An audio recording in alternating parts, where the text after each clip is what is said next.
Hello, welcome to jessieathome.com. This video is the last one in this series, helping you make the Red Heart In Love with Color throw. You can find that complete pattern below this video, and if you are not at jessieathome.com, where I have all the videos lined up in a row for you here, if you happen to come across this video just through YouTube, again in the description section not only is the link for the pattern, but there is also the link that will bring you to the blog post at jessieathome.com, where all of the tutorials that help you with this pattern are lined up.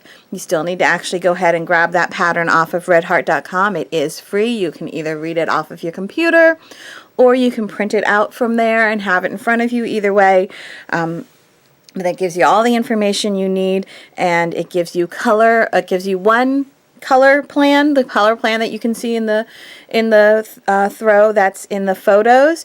You're certainly welcome to change the colors if you want to. It's all good.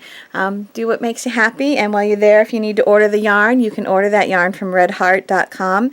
This is made with the Red Heart with Love yarn and a 6.0 millimeter hook.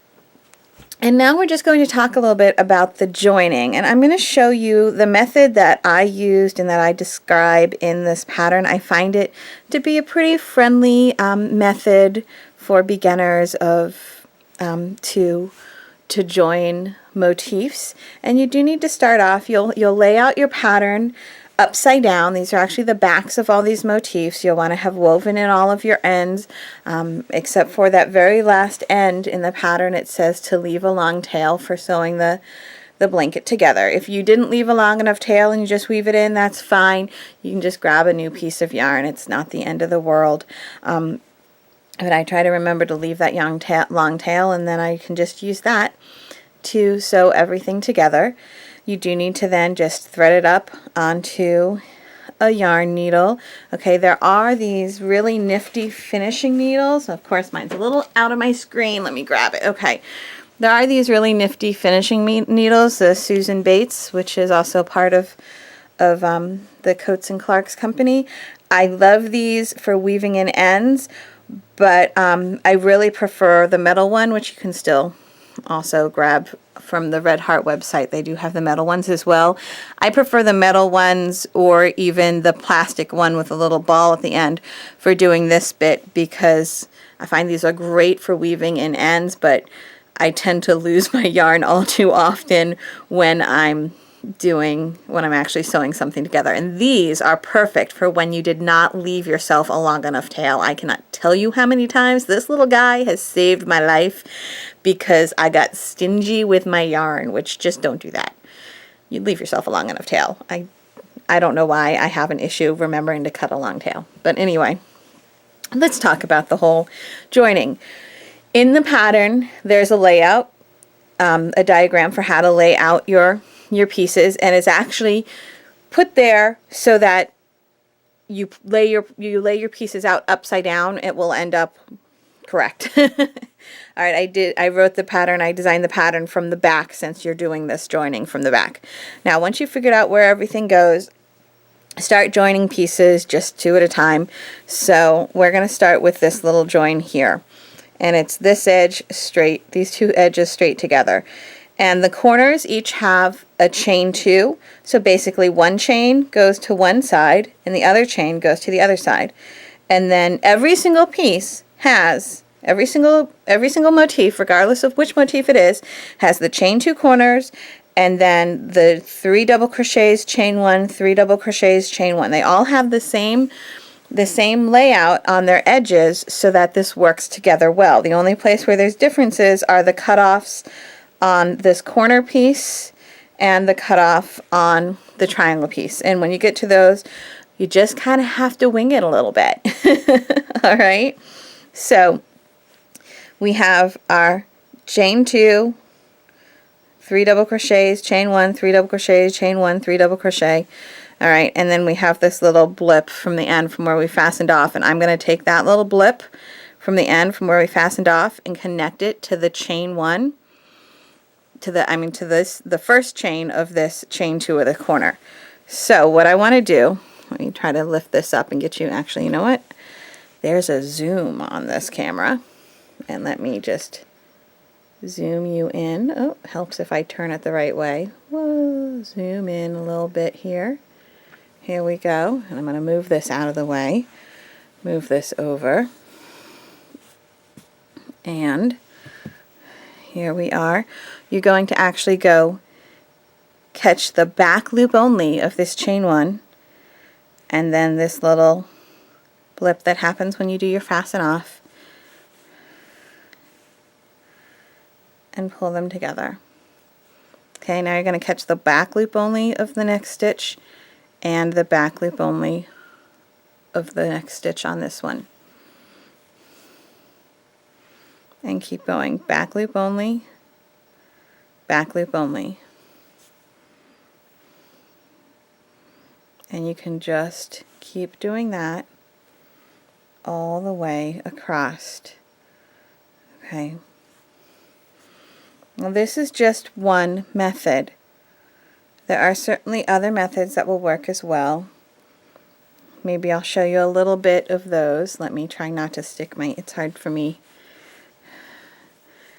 being right-handed and going from right to left. It becomes difficult for me to do this without sticking my hand in front of your camera. Let's see. Obviously I'm not very talented at doing that left-handed. There we go. You can see. So I just keep going. Back loop only.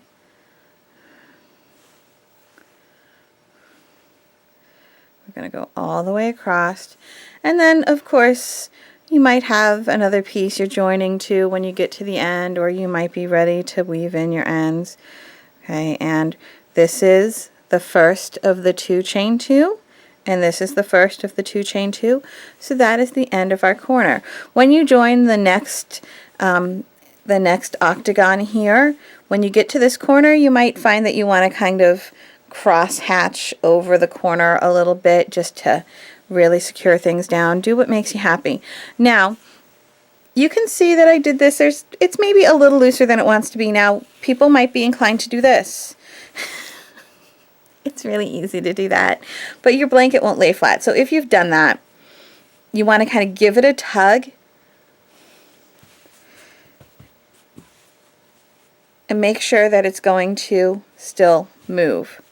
Okay, you don't want it so loose that there's huge amounts of space in between your in between your motifs, but you don't want it so tight that you've now gathered your blanket. Okay, because it has that function, that is why some people aren't that excited about this join. Then you just fasten things off and everything.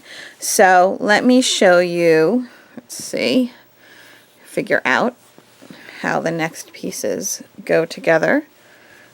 We'll turn this about a little bit.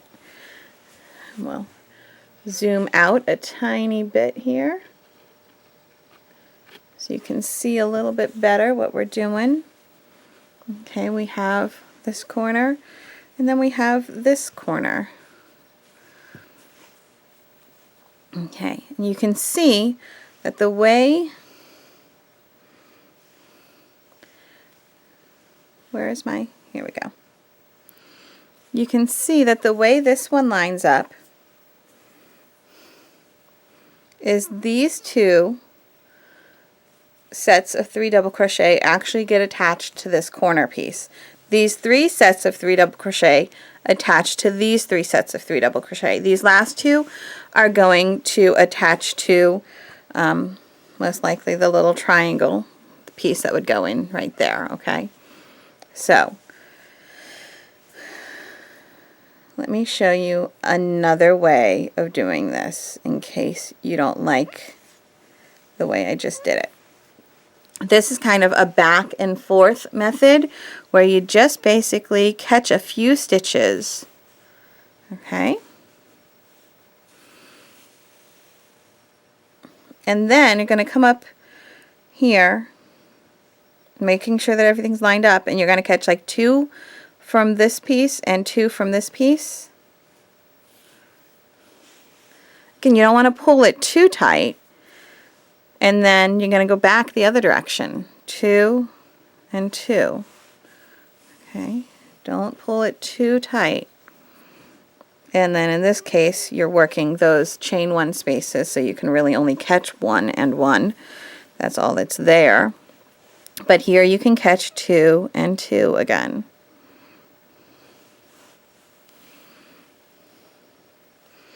All right, so this is just another method. Now, of course, you get this little, you can see on the side that it's not, that the color doesn't match. You can see it a little bit, but this is the back of the blanket anyway. Okay, one of the things I like about this is that even though the back of the motifs look different than the front of the motifs, you can kind of tell that they're the back. It still looks okay from both sides. This way you get this little dotted line, but you know what? It still looks, a little dashed line, it still looks fine. And like I said, it's the back of the blanket, so especially if it's on a bed or something, you don't really see that. So we're just doing the back and forth. It's not a whip stitch, it's more of a running stitch, but you're catching a decent amount. Again though, you can over tighten this, okay? It is possible to over tighten this one as well, but it's a little less likely, and it does hold everything together nicely. All right, you can see it holds everything together nicely. This holds everything together nicely too. And there are a lot of different ways to join. Really, do the join that makes you happy. And if what makes you happy is grabbing a new piece of yarn or, you know, whatever, and just single crocheting or slip stitching, you know, through everything. If this is the pattern, if this is the method that makes you happy, is just crocheting it together. La la la. Then by all means do that too. Whatever works best for you. I had to choose one method to write in the pattern, so I wrote the whip stitch method, because I think it's nice and easy for beginners without leaving a big ridge that some people don't like. Alright, but you do what works best for you. So there's a few different techniques, and this first one we did is the one that I wrote in the pattern if you're trying to figure that one out. Alright, thank you very much. All of these videos were made with the permission of Red Heart, and if you have any additional questions, on this blog post, there is, of course, the link to my Facebook page, which is a great way to contact me. There's also a group that I have, and we all in that group do our best to answer you whenever you ask a question. You might get answered by me, you might get answered by another group member, but we do our best to help out everybody over there, and those links can be found within this post as well. Thank you very much, and have a lovely day.